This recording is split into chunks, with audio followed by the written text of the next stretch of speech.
Welcome to the Economist in Your Ear podcast. So here's something to think about. What actually happens when a country like the U.S. that's relied on high immigration for growth, really since the 50s, suddenly just slams the door shut? Yeah. And we're talking about the U.S. potentially going from, 2.5 million net arrivals a year down to basically zero, almost overnight. What does that do to an economy? Well, that abrupt stop. It's really the core issue everyone's grappling with now. We're looking at the fallout from what analysts are calling zero migration America in 2025. Right. And this isn't just, a political headline. It's a real deliberate policy change with immediate, very significant consequences for everything from inflation right through to innovation. We need to dig into the argument, sure, but also maybe question where the real world impact might be, trickier than it looks. The sheer scale of the change is pretty stunning. We're seeing Customs and Border Protection, CBP, their encounters at the southern border, they've fallen way down. Yeah, like 1970s levels. It's exactly around 238,000 maybe for the whole fiscal year 2025. But it's not just about unauthorized arrivals crashing, is it? It's combined with hitting the legal routes, too, the skilled worker pathways. That's the really critical point here. It's a squeeze across the board.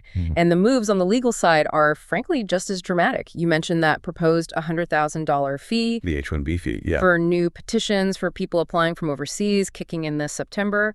And then you have signals from key figures like the potential USCIS head, Joseph Edlow, openly talking about targeting OPT and STEM OPT. And remind us, OPT is that practical training program. It's the bridge, yeah. The optional practical training program is absolutely vital. It lets skilled foreign graduates stay and work here after they finish their U.S. university degrees. Hitting that sends a really strong message of, hostility to talent across the system. Okay, so the tap's being turned off, basically. Analysts looking at this sudden stop are predicting, three main kinds of economic pain. What hits first? The consensus seems to break it down into three main buckets, yeah? First, you get the immediate short-run macroeconomic hit.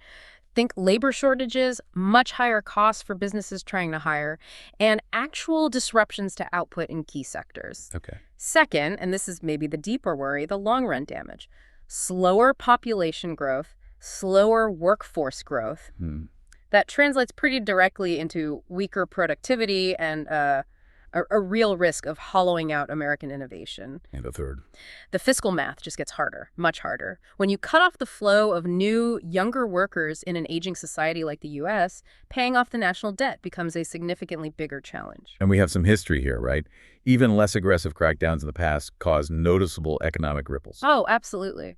Look back at the Secure Communities push, that deportation drive between, 2008 and 2013. There's research suggesting that alone pushed up new house prices by maybe a fifth in some areas. Or fifth what? Yeah, specifically because it starved the construction industry, which relies heavily on immigrant labor of workers.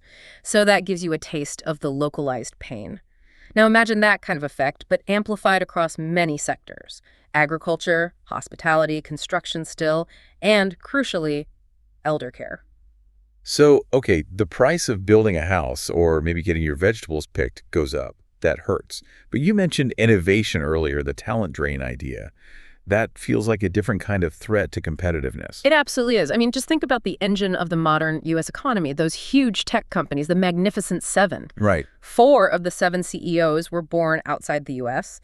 And even more tellingly, 3 of those 4 use the very student visa or skilled worker routes that are now being squeezed or targeted. So it's not just about losing one worker. Exactly. You don't just lose that individual person's labor. You risk losing the whole ecosystem of ideas, the new companies, the job creation that person might have sparked. It's about cutting off access to a uniquely dynamic, high-impact talent pool. Okay, that leads us right into maybe the most hotly debated consequence right now, inflation. We heard Fed Governor Stephen Mnuchin suggest recently that actually zero net immigration might cool inflation. Yeah, his argument was it could maybe shave about a percentage point off rent inflation specifically. Right, by slowing down how many new households are forming and looking for places to live. So why isn't that the whole story? Maybe housing does get cheaper. Well, it's a plausible argument, but it's also dangerously narrow, I think. Mnuchin's probably correct when he isolates the shelter component. Fewer people needing apartments over time should ease rent pressure. That part makes sense. But the economy is obviously much bigger than just housing costs. What about everything else? That's the counter-argument, isn't it? These labor shortages caused by shutting off migration, they're going to fuel inflation everywhere outside of housing. Precisely. Think about those sectors we mentioned. Construction, yes, but also agriculture, taking care of the elderly, restaurants, hospitality. These are all labor-intensive services. Yeah. Fewer workers means their wages go up, basic supply and demand. Unit labor costs spike. Businesses naturally have to pass those higher costs on to consumers, so you end up with higher services inflation, excluding shelter. And that's exactly the kind of sticky, persistent inflation the Federal Reserve really worries about. So it's this weird paradox. Zero migration might cool rents, But it simultaneously heats up services inflation. making it a really blunt, kind of leaky tool for fighting overall inflation. Yeah, it risks creating what economists call a sectoral inflation split. And that makes the Fed's job incredibly difficult. Imagine. They might see job growth numbers looking soft, maybe cratering, because the workforce just isn't growing anymore. Which normally signals a cooling economy, maybe rate cuts. Right. Normally, work payrolls give them cover to ease policy, but if services inflation stays stubbornly high because labor costs are still pushing prices up, they can't cut rates. They're stuck. So monetary policy stays tighter for longer than the job numbers alone would suggest, potentially choking off growth unnecessarily. Exactly. It really constrains their options. Okay, let's pivot a bit to the longer-term damage, specifically that $100,000 H-1B fee proposal. We need to be clear, who does this actually hit? Is it just tech companies? Well, it's a very direct policy lever, that's for sure. And it's important, like you said, to note the limitation. It only applies to new petitions for people applying from outside the U.S., so the immediate impact on folks already here working is, well, muted. But the long-term hit. The long-term impact, particularly on research infrastructure, looks absolutely devastating. Why devastating? It sounds like it's aimed squarely at big tech, trying to import engineers. It certainly feels like that might be part of the intent, but the place it causes perhaps the most collateral damage, the place it really strangles, is academia and the nonprofit research world. Ah, okay. Think about universities, federally funded research labs. They rely heavily on postdoctoral researchers, highly specialized scientists, often coming from abroad. These are brilliant people, but they're typically earning salaries, maybe $70,000, $80,000, $90,000. Not salaries that justify a $100 K-visa fee. Absolutely not. A big tech company might swallow that fee for a star software engineer they desperately want, but a university chemistry department, a nonprofit working on medical research, they simply cannot afford that. It effectively slams the door on bringing in essential research talent, the very people who fuel fundamental discovery. It specifically attacks the academic pipeline. So the real danger isn't necessarily about filling jobs today, but about the future capacity for invention, for discovery. Precisely. It's what economists call the destruction of option value. Think about a brilliant PhD student finishing up in physics or biology somewhere in Europe or Asia. They look at the U.S., see the OPT program under threat, see these astronomical visa fees. And they think twice. They do more than think twice. They make an earlier decision to just go somewhere else. Canada, the UK, Germany, Australia, countries that are actively trying to recruit this kind of talent. They take their ideas, their potential breakthroughs with them. And that damage isn't immediate.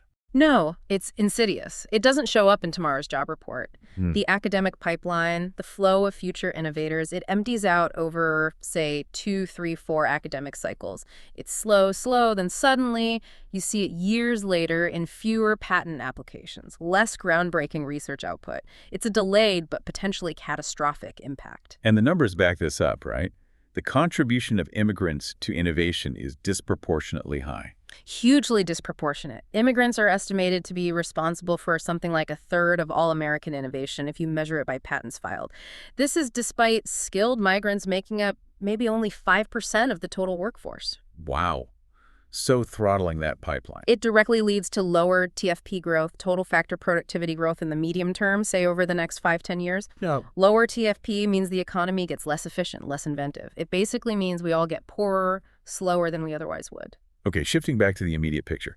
This sudden policy-driven stop in migration, it also messes up the economic data itself, doesn't it? It creates a kind of fog. Oh, it really scrambles the signals. It's a huge headache for central bankers, for the Fed. We've seen those headline job creation numbers, the monthly payroll figures, drop dramatically from maybe over 100,000 a month consistently, down to maybe 30,000 or so in recent prints. And normally 30,000 would be flashing recession warnings. Exactly. If population growth was still strong like it was a couple of years ago, a 30,000 payroll number would look terrible, like the economy's about to contract. But if net migration has actually fallen to near zero, then adding 30,000 jobs might just mean the labor market is stable, just not growing because the population isn't growing. So the Fed looks at that number and doesn't know whether to panic or not. Pretty much. The core question becomes, do these weak-looking job numbers signal a genuine cyclical downturn, or are they just reflecting this sudden stop in population growth driven by policy? It's hard to tell from that number alone. So how do they try and see through the fog? What else do they look at? They're forced to triangulate, basically. They have to look beyond just the headline payroll number and focus on metrics that show labor market intensity or tightness, not just volume. Like what? Things like the prime age labor force participation rate are working age people actually in the job market. They look closely at wage growth in the JOLT test survey, that's the job openings and labor turnover survey, specifically wages offered for new openings.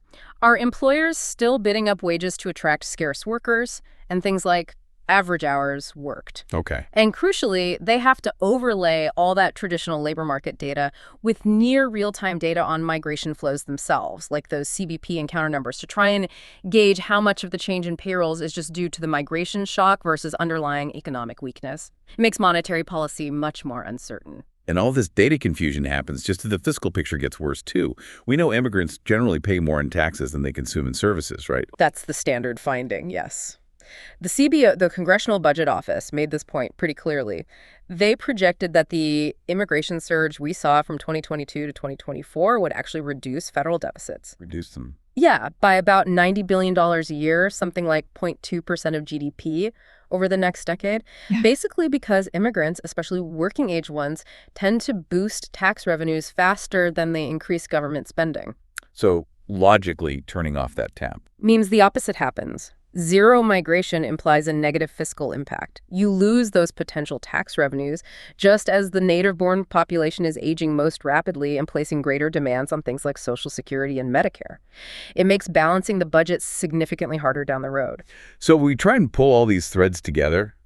A lot of the public debate gets focused just on the southern border, on unauthorized crossings. Right, that dominates the headlines. But the economic damage we're talking about here, it happens even if border crossings are low, if the legal channels are also being choked off, right? Yeah. But it's the H-1B fee and the pressure on OPT seem designed to do. Yeah, that is absolutely the crucial policy insight, I think. The economy suffers massively if the legal pathways, the visas for skilled workers, the student pipelines, even refugee admissions are severely restricted or made prohibitively expensive, regardless of what's happening at the physical border itself. So if the actual goal is, let's say, national sovereignty and economic prosperity, what does a smarter policy look like based on this analysis? Well, the model that seems to emerge from looking at the potential damage of zero migration is fairly clear. You probably want to combine tighter control over the physical border, addressing legitimate security concerns with a simultaneous significant expansion of legal immigration channels. Targeted expansion. Yes, especially targeting areas where the economic need is greatest and the payoff is highest. Think about sectors like healthcare and elder care, construction, and definitely high-skilled STEM field, science, technology, engineering, math. Which sounds a lot like the historical U.S. model, actually. Manage the flow, but keep the doors open, especially for talent. Exactly. That approach seems much more aligned with what has historically made the U.S. economy dynamic. And as the CBO numbers suggest, it tends to pay off fiscally as well. It balances security with the need to keep the primary engine of U.S. growth, attracting and integrating talent, running smoothly.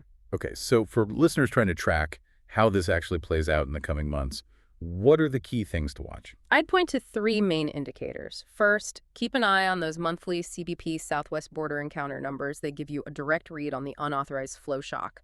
Second, watch for any official USCIS policy changes or even just strong signals regarding the H-1B fee implementation or rules around OPT. And the third? The third, and maybe the most telling macro indicator, is that split we talked about. Right. Watch the difference between inflation for shelter rents and inflation for non-shelter services. That widening or narrowing gap will really reveal how effectively, or perhaps counterproductively, this whole zero migration policy shift is impacting the broader economy. So the final thought here seems to be about the difference between maybe a short-term political victory and potential long-term economic self-harm. These policies might make the country feel, I don't know, smaller or more controlled right now. Right. They might resonate politically in the short term. But the risk is that they're quietly, almost invisibly at first, undermining the very foundation of U.S. economic strength, that capacity for invention, for productivity growth, long after the news cycle moves on from border debates. Absolutely. Just think about those researchers, those graduate students, those potential entrepreneurs who are right now deciding, you know what, maybe I'll start my company or do my research in Toronto or London or Berlin instead. That's the real cost. It's a loss we might only truly feel years, maybe even decades down the line. Thanks for listening. Follow us for daily insights into world affairs. And don't forget to like, comment, and share.